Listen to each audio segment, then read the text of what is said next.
अरे पिंकी, तू यही जा। का भइल?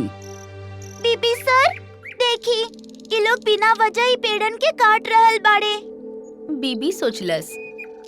पिंकी के सामने हमार असलियत ना आवे के चाही। अब वहीं के खातिर ई बात के यहीं दबा देता नहीं। आप कुछ बोली ना सर इनका के। आप ही पेड़न के ना काट सके नी। चला जाए यही से। लेकिन बॉस, निकला हम कहनी ना।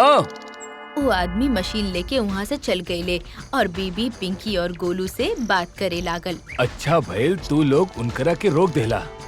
ऐसे ही कहीं तू लोगन के केहू पेड़ काटत दिखाई दे ता हमके जरूर बताइहा, ठीक बा? बीबी वहाँ से चल गई, लेकिन पिंकी के कुछ अलग ही लागत रहे। गोलू, हमरा के तो कुछ गड़बड़ लागता। गड़बड़? कैसन गड़बड़?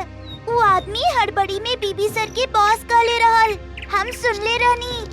कहीं वो आदमी और बीबी सर के कोनो कनेक्शन तो नहीं खे। चलो हमनी उनकर पीछा कइल जाओ। पिंकी वंडर गर्ल के रूप ले लेवेले और गोलू के हाथ पकड़ के हवा में उड़ जाएले।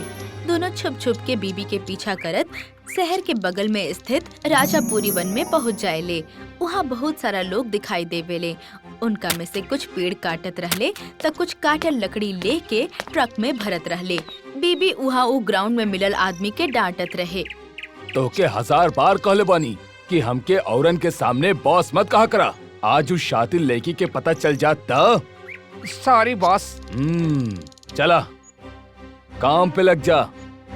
आज 4 ट्रक भर के लकड़ी चाहिए हमके, समझ गईला?